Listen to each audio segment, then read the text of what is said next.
America को लगा कि ईरान के खामनेई को मारने के बाद मामला एक दो दिन में खत्म हो जाएगा, लेकिन ऐसा नहीं होता है। कहानी कुछ अलग ही डायरेक्शन में मोड़ ले लेती है, जिससे कुवैत, दुबई, कतर, इजराइल, यहाँ तक कि अमेरिका में भी डर पैदा हो चुका है।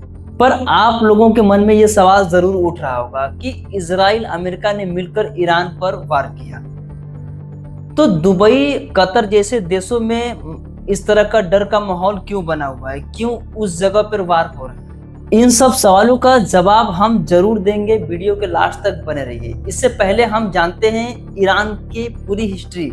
क्या ईरान जो आज दिख रहा है वो पहले भी था या फिर बदला गया है? तो समझते हैं इस वीडियो में। पहले ईरान को ईरान के नाम से नहीं जाना जाता था, ईरान को पारसिया के नाम से जाना जाता था और दुनिया के सबसे पुराने सभ्यताओं में से एक था। इसकी शुरुआत लगभग 550 ईसा पूर्व हुई थी और उन्होंने एशिया, अफ्रीका, यूरोप जैसे देशों पर शासन किया, जो उस समय ईरान सबसे बड़े देशों में से एक साम्राज्य था। बाद में अलेक्जेंडर द ग्रेट ने 330 ईसा पूर्व में पार्सियन को हरा देता है। इसके बाद से ईरान को दो भागों में बांट दिया जाता है, पहला पार्सियन साम्राज्य, दूसरा सासानी साम्राज्य। ये दोनों साम्राज्य आगे चलकर धीरे धीरे पूरी तरह से समाप्त हो जाता है। फिर आता है इस्लामिक धर्म 651 ईसा पूर्व के बाद, जबकि ईरान में इस्लाम धर्म पूरी तरह से फैल चुका था। इसी समय ईरान में शिया इस्लामिक धार्मिक को मनाया गया है। इसके बाद आता है काजार और पहलवी राजवंश, जिसे ब्रिटेन और रूस का काफी प्रभाव रहा। लेकिन जो रजा पहलवी ने किया, रजा पहलवी ने अमेरिकी सरकार से मिलकर काम करती थी। जो भी ईरान में होता था वो अमेरिकी सरकार के कहने पर होता था।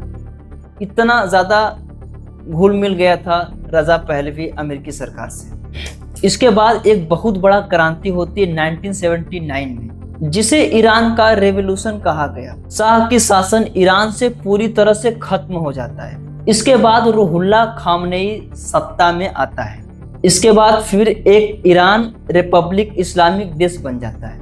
यहाँ पर सरकार बनेगी, लेकिन सर्वोच्च नेता सुप्रीम लीडर के हाथ में होगा, यानी ईरान देश का सबसे शक्तिशाली व्यक्ति सुप्रीम लीडर होगा। उसके इशारों पर चलेगी ईरान, जो कुछ भी करेगा वहां के सुप्रीम लीडर ही करेगा। और अगर हम बात करें तो अमेरिका और ईरान की दुश्मनी अचानक से नहीं हुई, इसके पीछे बहुत पुरानी जड़ें छिपी हुई है। जो सबसे मेन मुद्दा है तेल। इसके बाद फिर एक बार रजा पहलवी की सरकार बनती है ईरान में और इसने खुलकर अमेरिका का सपोर्ट किया था। जितना हो सका सपोर्ट किया अमेरिका का रजा पहलवी, जिससे ईरान के लोग नाराज हो गए, क्योंकि हर बात ईरान के लोगों को समझ में नहीं आ रहा था कि रजा पहलवी क्या कर रहा है अमेरिका से मिलकर, और दोबारा से रूहुल्लाह खामनेई को दे दी जाती है, जबकि खामनेई सरकार अमेरिका के खिलाफ थी। एक क्रांति शुरू होती है अमेरिका और ईरान के बीच। ईरान छात्रों ने United state embassy in Tehran पर कब्जा कर लेते हैं, जिसमें 52 अमेरिकी नागरिकों को 444 डेज बंदी बनाकर रखा जाता है। इसके बाद से अमेरिका और ईरान एक दूसरे के दुश्मन बन जाते हैं। एक और असली मुद्दा है, वो है परमाणु बम, जो अमेरिका बार बार ईरान के ऊपर आरोप लगाता है कि परमाणु बम बना रहा है ईरान।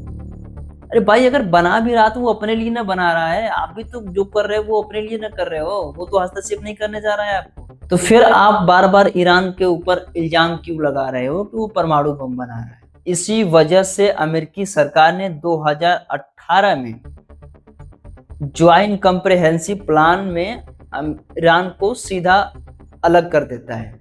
अमेरिका को लग रहा है कि इतना बमबारी करने के बाद तूने अब तक घुटने क्यों नहीं टिके ईरान। लेकिन ईरान के अंदर भी एक बहुत बड़ा ईगो छिपा हुआ है। वो मर जाना पसंद करेगा लेकिन घुटने टेकना नहीं। इसी वजह से आज अभी तक वो टिका हुआ है। ईरान और इजराइल बल्कि कई ऐसे देशों को भी खतरा पहुंचा चुका है, लेकिन वो पीछे हटने वालों में से नहीं है। अयतुल्लाह खामनेई, जिसे मार दिया गया, वो मरना पसंद किया लेकिन झुकना नहीं। चाहता तो अमेरिका के आगे सरेंडर कर सकता था अपने आप को, लेकिन मर जाना पसंद किया, झुकना नहीं। ये है इस्लामिक पावर ईरान का। इसी बात का चिढ़ है अमेरिका को। लेकिन ईरान अभी तक पीछे हटने वालों में से नहीं है। वो सामना कर रहा है बार बार अमेरिका और इजराइल का। एक बात समझ में नहीं आती कि अमेरिका बार बार वार क्यों कर रहा है।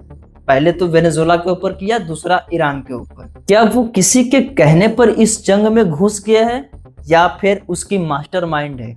अभी तक ये माना जा रहा था कि यूके के एयरबेस को ईरान ने निशाना बनाया, लेकिन अब पुष्टि कर दी गई है कि ईरान की तरफ से कोई ड्रोन आया ही नहीं था। इसमें इजराइल की साजिश रची जा रही है। ईरान कुछ नहीं कर रहा है, लेकिन इजराइल के द्वारा फंसाया जा रहा है ईरान को, ताकि बाकी देश उसके साथ मिलकर ईरान को खतरे में ले सके। वो बार बार इल्जाम लगा रहा है, यहाँ पे बमबारी हो गया, वहां पे मिसाइलें छोड़ी गई है। इजराइल हर बार यही कहता हुआ आ रहा है। 28 फरवरी इजराइल और अमेरिका ने मिलकर खामनेई को मार दिया। उनको लगा कि ये मामला 1-2 दिन में ठंडा पड़ जाएगा, लेकिन ऐसा नहीं होता है। उनके सोच से अलग ही डायरेक्शन में घुस जाता है ये मामला। लेकिन ईरान ड्रोन का इस्तेमाल कर अलग अलग देशों में, दुबई, कतर, अमेरिका, यहाँ तक कि इजराइल, सभी के पिछवाड़ों में चिंगारी की आग लगा दी है। अमेरिकी सरकार को अब लग रहा है कि उन्होंने गलत लोगों से पंगा लिया है। यहाँ तक कि अमेरिकी सरकार ने सोशल मीडिया पोस्ट में ईरान की संभावना को बातचीत खारिज करते हुए उसके बिना शर्त आत्मसमर्पण का आह्वान किया है। यानी अब ईरान के साथ मिलकर बातचीत करना चाहता है ट्रंप। ट्रंप भी डर चुका है ईरान से अब। दोस्तों ये देखो, ट्रंप खुद सोशल मीडिया पर ऐसे बातों से पोस्ट करता है कि अब वो जो है ईरान के लोगों से बातचीत करना चाहता है और एक नए नेता के चुनाव में शामिल होना चाहता है। क्या इस बात से ईरान सहमत हो सकता है या फिर ट्रंप की मास्टरमाइंड गेम खेला जा रहा है इसके पीछे? एक तो इजराइल के साथ मिलकर ईरान के सुप्रीम लीडर खामनेई को मार देता है, दूसरी तरफ उसके नए नेता के चुनाव में शामिल होना चाहता है। क्या ईरान शामिल कर सकता है अमेरिकी डोनाल्ड ट्रंप को? दोस्तों ये सवाल उठता है, या तो अमेरिकी सरकार डर गई है या फिर इसके पीछे मास्टरमाइंड गेम खेला जा रहा है। क्योंकि ईरान अभी तक अपने पुराने ड्रोन का इस्तेमाल किया है, उसके नए नए टेक्निक के ड्रोन्स तो अभी बाकी है, और जिसपे अमेरिका बार बार इल्जाम लगाता है उसका तो अभी इस्तेमाल ही नहीं किया है ईरान। आगे हम जानते हैं, अगले वीडियो में देखेंगे कि क्या अब ईरान किसके साथ क्या बात करता है, क्या इस बात को एक्सेप्ट करता है जो ट्रंप ने कहा है, या फिर वो अपने बातों पे अटल रहेगा। मिलते हैं नेक्स्ट वीडियो में। जय हिंद, वंदे मातरम।